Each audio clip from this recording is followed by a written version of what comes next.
Olá a todos, bem-vindos à Escola Kitonite. É com prazer que trazemos até ti mais uma aula desta escola.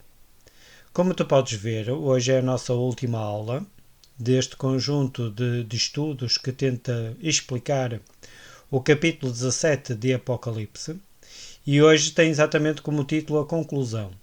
Ora, como tu podes ver, nós vamos concluir a nossa teoria, mas vamos também fazer uma revisão pouca, não é? De tudo aquilo que nós estudamos ao longo destas aulas, como é óbvio.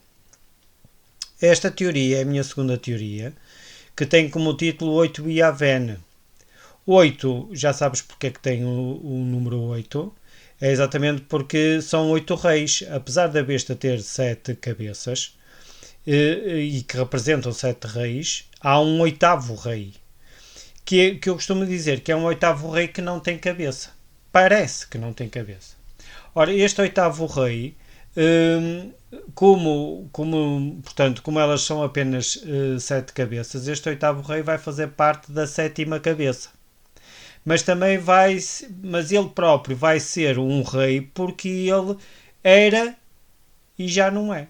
Ora, se era e já não é, quer dizer que uma das 5 cabeças, porque 5 já tinham caído, era exatamente é exatamente a besta, não é? Que é exatamente o oitavo rei. Que na minha explicação, na minha interpretação, nós associávamos exatamente à quinta cabeça, que eram os gregos. E se tu bem te recordas, na primeira teoria, não é? A 666 Yavanim, eu dizia exatamente que a besta do Apocalipse eram os Yavanim, que é exatamente os gregos, que obtínhamos exatamente o número 666. Ora, este oitavo rei eu associei exatamente à França, não é? A França, que são exatamente os francos, que para mim vieram da descendência dos gregos. Possivelmente não são os francos todos, se calhar até são, mas pelo menos os dirigentes, a nobreza dos francos eram exatamente gregos. Okay? E para mim são exatamente os macedónios. Portanto, eles não são os gregos todos. Eles são descendentes dos gregos. Obviamente que os gregos são muito maiores. Mas os francos são descendentes dos gregos. E a história prova exatamente isso. Como tu podes ver nesta imagem lindíssima, a besta, e especialmente os 10 reis representados pelos chifres desta mesma besta, eles destruiriam esta mesma mulher. Primeiro iam carregá-la às suas costas, portanto, porque a besta carregava esta mesma mulher, mas depois essa própria besta ia destruir esta mulher. E quando ele diz que ela é queimada pelo fogo, quer dizer que esta mulher foi mesmo destruída quando? Exatamente na data que eu indiquei na minha teoria, 1798. É no final do século XVIII que esta mulher é destruída. E, portanto, para mim, Roma caiu. Quando exatamente o general Berthier vai declarar Roma livre deste mesmo poder papal, e tudo aquilo que aconteceu, portanto, antes dessa data, por esta mesma Roma, como por exemplo a perseguição dos protestantes, foi exatamente feito por uma entidade que para mim já não existe. Obviamente que muitos associam exatamente à Igreja Católica Apostólica Romana, mas para mim, hoje em dia, esta mesma Igreja Católica Apostólica Romana não segue essas mesmas indicações dessa mesma Igreja, que para mim era muito mais que uma Igreja, era um poder político, não é? Podemos assim dizer, que isso hoje já não existe. Okay? É aquilo que eu acho. Portanto, se algum crente da Igreja Católica me está a ouvir, eu não. Portanto, para mim, esta mulher já foi desfeita. Portanto, a Igreja Católica Apostólica Romana não é esta mulher. Esta mulher já não existe. Ok? Portanto, quando eu falo no Papa ou no poderio papal, era o poderio papal antes dos finais do século XVIII. Ok? Em que perseguia e matava exatamente estes protestantes. Hoje em dia as coisas já não são iguais, nem nunca serão. Ok? Portanto, é a minha ideia, é a minha interpretação. Este foi o resumo da nossa teoria. Obviamente que para teres mais pormenores tens que ver os nossos vídeos e ver várias vezes até tentares perceber aquilo que eu quero dizer, ok? E se às vezes tiveres alguma ideia contrária, deixa aí nos comentários, ok? A tua ideia, eles estão abertos. Quem quiser responder pode dar a sua opinião, porque eu vou responder a todos, ok? Portanto, o objetivo não é eu ter a verdade absoluta, não é esse o objetivo, mas é que nós, com as ideias uns dos outros, nós chegamos à verdade. É esse o meu objetivo. Portanto, quando às vezes as pessoas dizem que é assim e os outros estão errados, se calhar devem pensar um bocadinho, porque se calhar eles é que podem estar errados. Okay? É isto que eu tenho sempre em mente. Portanto, eu não tenho verdades absolutas e, portanto, estou sempre aberto a novas opiniões, ok? Com o objetivo de nós nos enriquecermos todos. É esse o objetivo principal. Então, nós vamos concluir a nossa teoria, que obviamente nós não vamos terminar aqui com os estudos das profecias, porque nós vamos trazer até vós a minha terceira teoria, que também acho que é muito interessante, ok? Que obviamente vai utilizar tanto a primeira teoria como a segunda teoria, ok? Portanto, o objetivo é exatamente nós irmos conhecendo melhor a palavra de Deus. Ao olhar para trás, o apóstolo João terá pensado: está tudo acabado.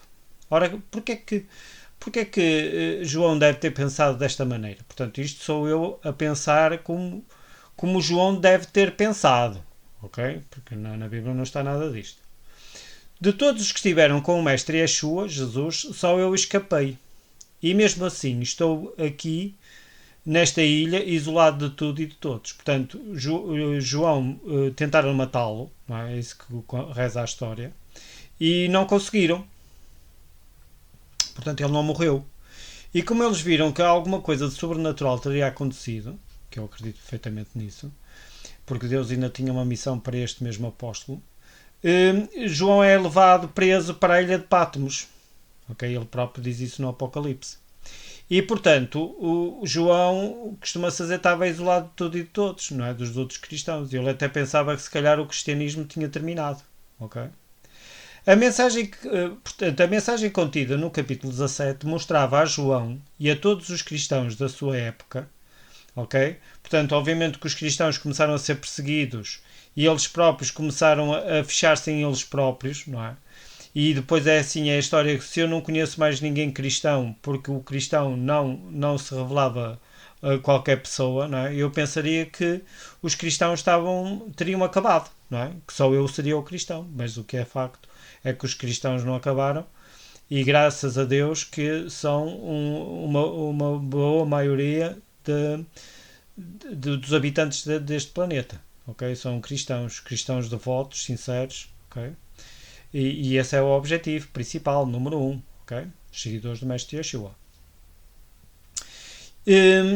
Isto mostrava a João e a todos os cristãos da sua época que a cidade que os oprimia e matava, portanto, quem era esta cidade e a cidade de Roma, um dia cairia finalmente abaixo do cavalo. E como tu podes ver, não é? Nesta profecia, ela caiu abaixo da besta. Okay? Ela foi a própria besta, não é? Que a destruiu.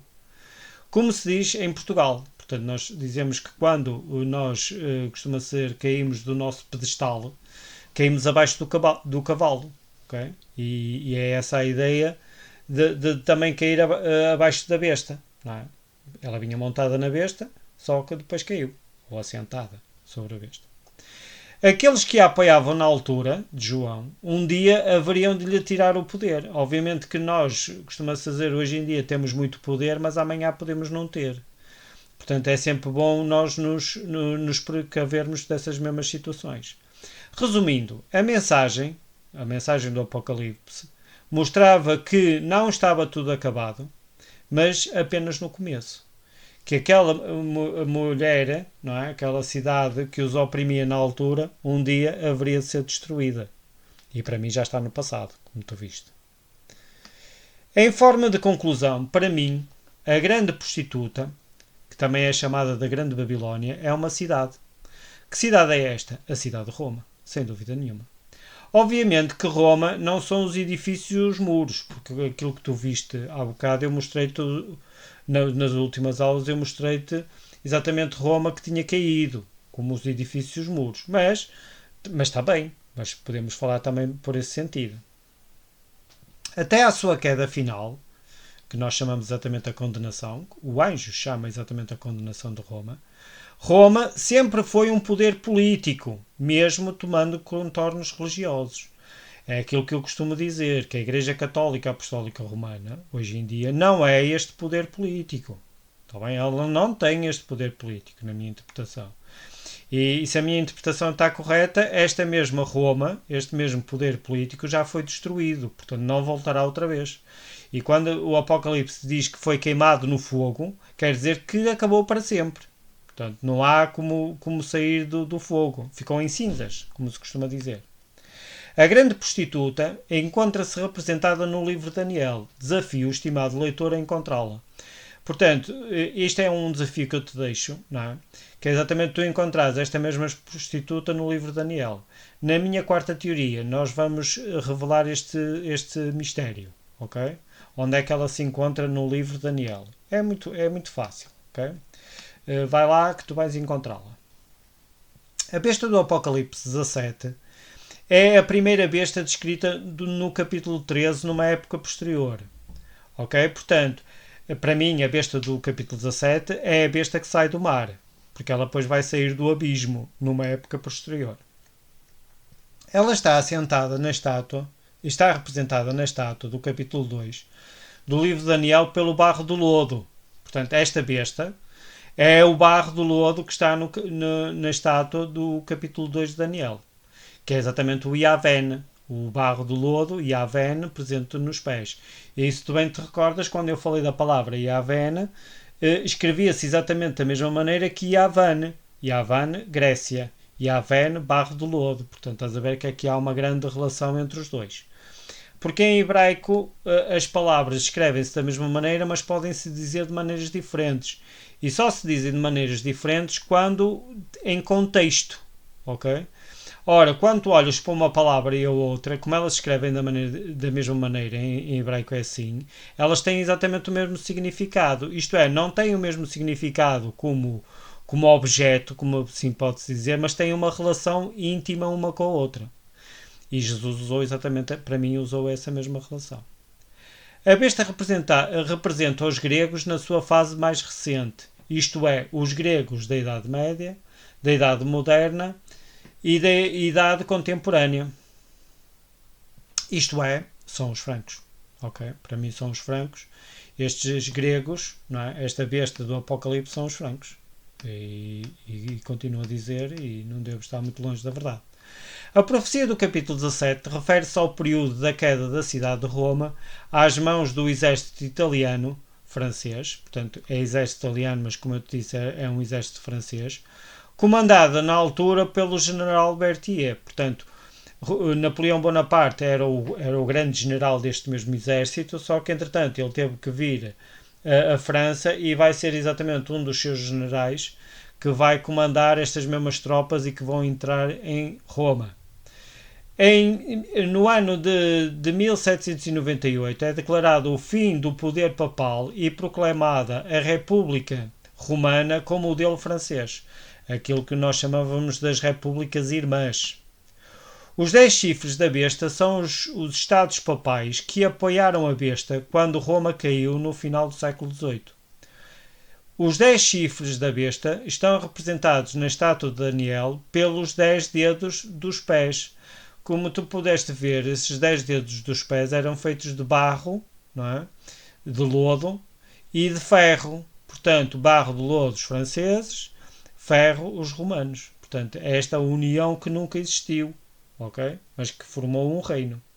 A França e os 10 estados do Império Romano, com modelo ao apoio francês, colocaram Roma desolada e nua e por fim mataram-na e até destruíram no fogo. Quer dizer que foi para sempre. Tal e qual como ela fez com o Mestre, não é? Com Jesus, e os seus seguidores ao longo dos séculos até à sua queda final. Que, como sabes, foi no final do século XVIII. Roma nunca mais foi a mesma. Obviamente que a cidade de Roma existe, ok? É a capital do lindo país que é a Itália. Mas aquela Roma que existia no passado, que perseguia os crentes, essa já não existe. E a partir deste momento ela nunca mais perseguiu ninguém. Portanto, essa Roma desapareceu. Ok? Portanto, não existe. Ok? É tão simples como isso. Obviamente que ainda existe a Igreja Católica Apostólica Romana, mas não é esta mesma Roma. Ok? Eles não fazem exatamente aquilo que fazia esta mesma Igreja, que perseguia os crentes. Portanto, isso já acabou. Ok? E nunca voltará. Para mim, na minha interpretação, nunca voltará porque a Bíblia diz que foi queimada pelo fogo. Quer dizer que desapareceu. Ok? E ainda bem. E ainda bem. Roma nunca mais foi a mesma. Morreu. Muitas vezes colocamos as questões em patamares de envolver denominações religiosas nos nossos problemas, que esquecemos que o facto de não termos religião já é uma religião. Ok? Portanto, nós costumamos apontar sempre para os outros, não é? Como se nós fôssemos os santos e os outros fossem os demónios. Mas às vezes pode ser o contrário, não é? Porque nós, ao apontarmos o dedo para uma pessoa, nós temos três apontados para nós, não é? E um apontado para Deus. Portanto, temos que ter sempre isso em mente. E aquilo que eu digo aqui é que no Primeiro Testamento só existem duas religiões. Aliás, nem existem religiões, só dois caminhos. Existe o caminho da vida e o da morte. Existe o culto ao Deus verdadeiro e a recusa desse mesmo culto. E muitas vezes nós julgamos os outros, não é? Pelo seu culto, mas se esse culto for ao Deus verdadeiro e for um culto sincero, e depois Deus com a pessoa é que vai seguir, e nem sequer estamos aqui para julgar, não é? Esse culto pode ser um culto válido, ok? Porque a pessoa está a pôr Deus em primeiro lugar. Obviamente que se eu não vou a Deus, vou a outro santo qualquer, não é? Isso aí já não é o culto de Deus verdadeiro, porque o culto de Deus verdadeiro tem que ser a Deus e não a outro ser qualquer, não é? Que até pode nem existir, até pode ser uma idolatria, não é?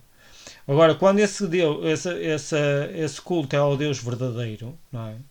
E cada um é que sabe de si, não é? E Deus de todos, isso pode ser um culto válido, não é? Não estamos aqui para julgar ninguém, seja quem for, ok? Cada um sabe de si.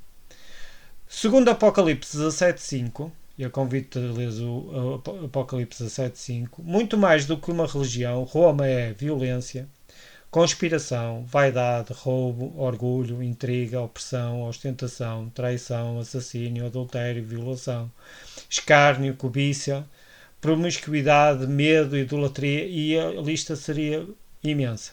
Okay? Roma é isto tudo. Okay?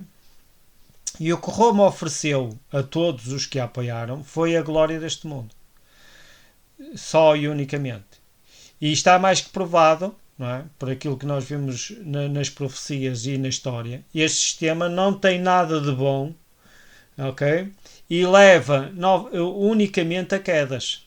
Não é? Portanto, ela caiu duas vezes e ao cair a segunda vez foi destruída para sempre.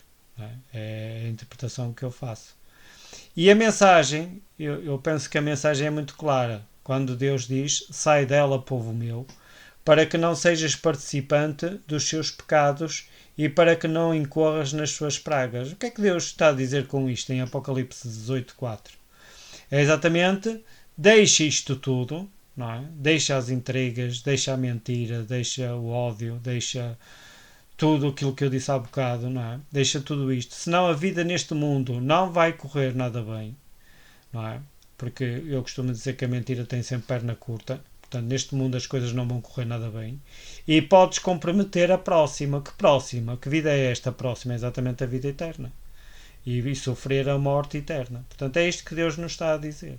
Ok? Com esta mensagem. E como tu vês, sempre em cada teoria, eu tiro sempre algo de importante para as nossas vidas. Portanto, tudo aquilo que esta Roma fez, não é? Para atingir os seus objetivos, para atingir a glória, o poder, só levou exatamente à destruição deste mesmo poder, desta mesma glória. Portanto, isto não leva a lado nenhum. Mas o culto ao Deus verdadeiro, não é? Deixar estas coisas todas para trás, não incorrer nestes mesmos pecados, dar-nos acesso exatamente a este mesmo Deus que um dia nos dará a vida eterna. Eu penso que esse é que é o ponto principal de tudo isto. Quando eu olho para os impérios que dominaram este mundo, penso como tudo neste mundo é finito. Algumas situações neste mundo podem durar um pouco de tempo, como a opressão de Roma e a sua perseguição ao povo de Deus, mas passam. Ok? Portanto, até ao final do século XVIII, desde João, passaram muitos anos. Ok? Centenas de anos. Portanto, foi muito tempo. Mas mesmo assim acabou. Hoje já não existe. O que Jesus está a dizer-nos em Apocalipse 17 é o mesmo que disse em Mateus 24:35. O que é que diz lá? Diz exatamente: e o céu e a terra passarão, mas as minhas palavras não hão de passar. Ok? É isto que Jesus nos está a dizer. Quer dizer que tudo neste mundo passa. É tudo passageiro. Mas as suas palavras não hão de passar. As suas profecias não hão de passar. E como tu vês e como tu viste, segundo a minha interpretação, tudo se cumpriu na íntegra, vírgula por vírgula, se é que elas existiam, mas palavra por palavra, todas elas se cumpriram. Okay? E eu digo aqui uma das coisas uma das coisas mais importantes é que nós conseguimos ver mais do que João. Pois para ele a profecia do capítulo 17 estava no futuro. Obviamente que ele olhava para isto tudo, não é? Esta besta que subiria do abismo, subiria, está no futuro, portanto ele não sabia quando é que isso seria. Mas para nós ela está no passado, segundo a minha interpretação. E cada vez mais tenho a certeza de que só falta a volta do Mestre. Portanto, quando eu começo a estudar as profecias, e muitas vezes vejo pessoas a dizer que as profecias ainda estão no futuro, e esta profecia também, para mim ela já está no passado. E ao dizer que ela já está no passado, o que é que eu estou a dizer? Por outras palavras, é que só falta a volta do Mestre. Portanto, se nós estamos à procura que elas se venham a cumprir, podemos estar desenganados porque elas não se vão cumprir porque elas já se cumpriram. Ok? E portanto só falta a volta do Mestre. Portanto, se há alguma coisa que nós podemos tirar com estes meus estudos, é que tudo isto já está cumprido há mais de 200 anos. Portanto, só falta mesmo a volta do Mestre. E aquilo que eu digo é que ele está mesmo às portas. E aquilo que eu concluo aqui, tudo isto não será Yeshua a dizer-nos eu estou prestes a chegar? Portanto, com isto tudo que eu estou a escrever, não será Jesus a nos dizer, e a mim próprio, que está mesmo às portas, que está prestes a chegar? E é esta exatamente a ideia que eu quero deixar-te aqui nesta aula e no final desta mesma teoria. E vou-te só fazer aqui uma referência, porque eu acho que devo dizer, que ao começar a escrever esta exposição e interpretação, estive a pensar o porquê de ser este anjo, que revelou a João, ele tem algumas características que está neste capítulo, e encontrei mais uma evidência sobre outra teoria. No início deixei de fora a questão do anjo, e vou terminar sem dizer nada sobre ele. Ainda tenho de pensar mais sobre essa mesma profecia. Ok? E portanto, aqui a ideia que eu fico é exatamente, ou a ideia que eu te quero deixar é exatamente que o anjo, quando eu estiver a falar sobre ele, okay, noutra teoria, eu vou fazer referência a esta mesma teoria 8 e Aven, okay? E a esta situação. E aquilo que eu continuo sempre a dizer é que a Bíblia é um manancial de verdade, que é um manancial da verdade, e isto então fica para uma próxima, ok? E muito já foi dito sobre a besta do Apocalipse, ok? Portanto, muito já foi estudado sobre a besta do Apocalipse, ainda existe muito mais, ok? Mas aquilo que eu termino é exatamente que por agora é tudo. Portanto, não vou falar mais sobre a besta do Apocalipse. Deixo-te já um vislumbre de que na nossa terceira teoria nós vamos continuar a falar sobre a besta do Apocalipse, porque de facto a besta do Apocalipse é das ilustrações mais espetaculares da Bíblia. Este mestre Yeshua é qualquer coisa de fenomenal. Cada vez gosto mais de Jesus, e ao estudar as suas profecias, as suas parábolas, é de uma inteligência que nos ultrapassa. Okay? Apesar dele falar para nós em linguagem humana, Agora imagina se ele falasse para nós em imagem, em linguagem divina. Deve ser uma coisa mesmo excepcional, deve ser uma coisa sublime. Mas falar em linguagem humana desta maneira é qualquer coisa de sublime. Para mim é uma delícia. E deixo-te também este gosto para ti, não é? Para que provoque em ti este mesmo gosto, porque é qualquer coisa de extraordinário. Então chegamos ao fim da nossa teoria, que continuo-te a dizer que tenta explicar este mesmo capítulo 17 de Apocalipse. Obviamente que este capítulo 17 de Apocalipse não terminou, não é? Porque eu vou sempre fazer referência a ele em teorias posteriores. Mas aqui demos um grande passo para compreender este mesmo capítulo 17 de Apocalipse. E se gostaste das nossas aulas, ok? E estás a gostar deste canal do YouTube da Escola Kitonite, convido-te a inscreveres neste mesmo canal do YouTube, a compartilhar os nossos vídeos e a acionar as notificações para receberes mais informações deste canal, que eu penso que também já é o teu, que é exatamente a Escola Kitonite. Então, tudo bom para ti.